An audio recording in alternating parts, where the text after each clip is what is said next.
लातूर जिल्ह्यात स्थानिक गुन्हे शाखेची आणखी एक धडाकेबाज कारवाई समोर आली आहे। अवैध देशी दारूची चोरटी वाहतूक करणाऱ्या एका आरोपीला अटक करण्यात पोलिसांना यश आले असून तब्बल 4,23,200 रुपयांचा मुद्देमाल जप्त करण्यात आलाय।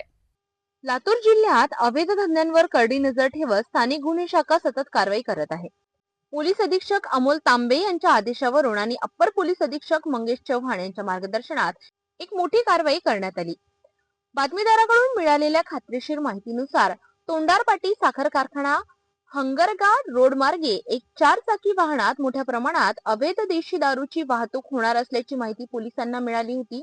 त्यानंतर पहाटेच स्थानिक गुन्हे शाखेच्या पथकाने सापळा रचला। काही वेळातच टाटा इंडिका विस्टा हे वाहन थांबविण्यात आले। मात्र वाहनातील एक इसम अंधाराचा फायदा घेत पळून गेला, तर वाहन चालक संदीप वैजनाथ शिंगे वय वर्ष 30 राहणार लोहारा याला ताब्यात घेण्यात आले। पळून गेलेल्या दुसऱ्या आरोपीचे नाव दीपक उर्फ जंबू पंडित बनसोडे असे समजले आहे। वाहनाची तपासणी केली असता तब्बल 32 बॉक्स देशी दारू आणि वाहतुकीसाठी वापरलेले वाहन असा एकूण 4,23,200 रुपयांचा मुद्देमाल जप्त करण्यात आला।